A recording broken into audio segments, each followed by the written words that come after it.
supposed to go to school. Go on, then. Where is it? This is Frank. He's an evacuee from London.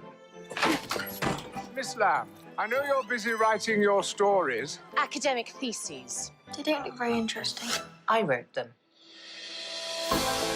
Do you believe in heaven? Yes. Well, you shouldn't.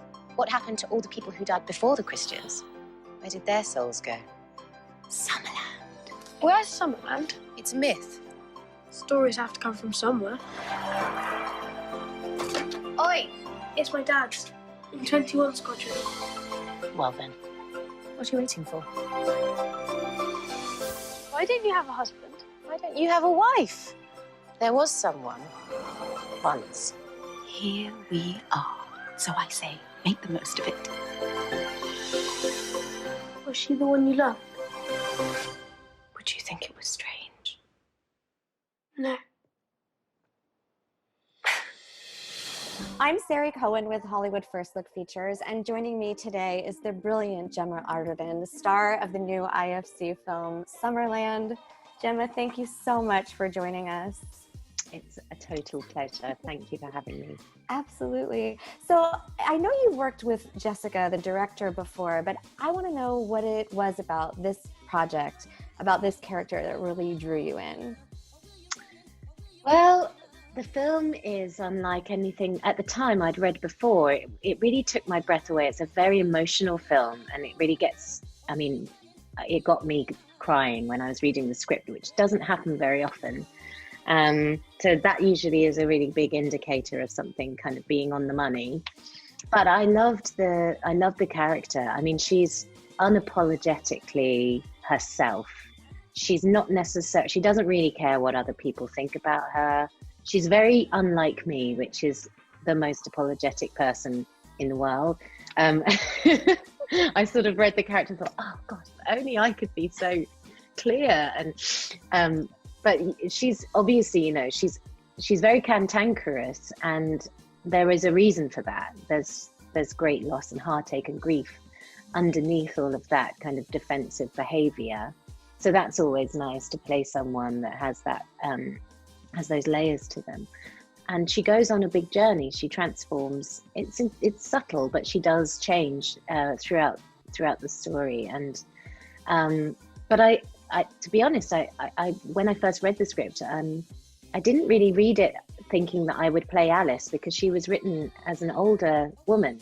I read the script because I wanted to produce it as a producer, and so I really did fall in love with the story itself, the whole thing.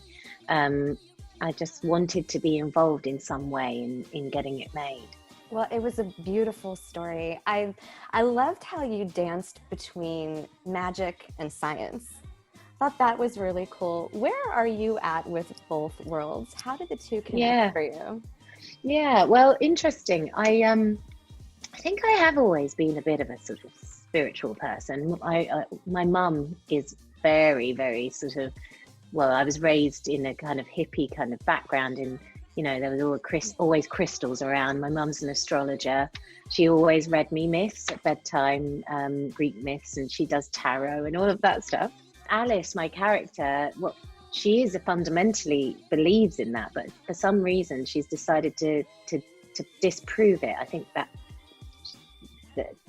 maybe she's become a cynic and a skeptic because of her life and what's happened to her. And one of the things I love is that throughout the film, you see this woman that's a complete skeptic just start to go back to her belief in the unknown and magic and that kind of childhood innocence of opening up a little bit.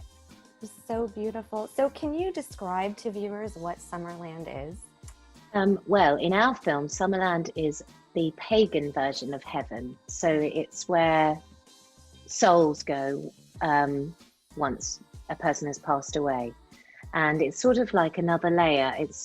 Alice describes it as an extra sort of layer on top of our world that we know about, that sometimes people can see or feel.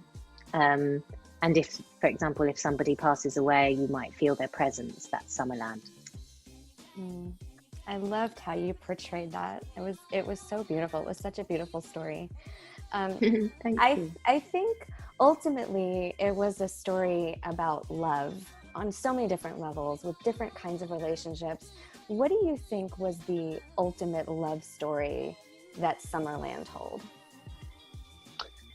Well, there are two sort of love stories that happen in it. There's the love story between Vera and Alice, but there's also the love story between Alice and Frank.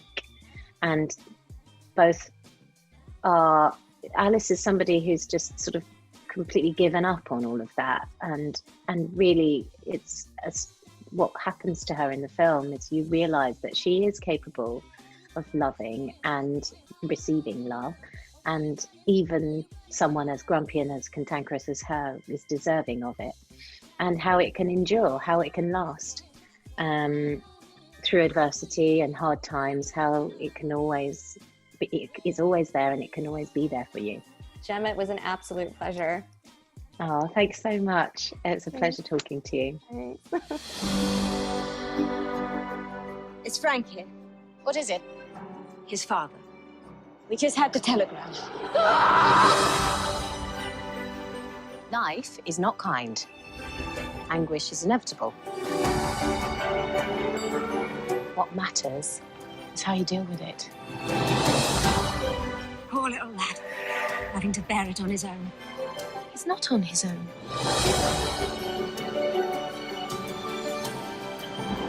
Nobody knows how to be a parent. But you two, gosh, you make quite a pair.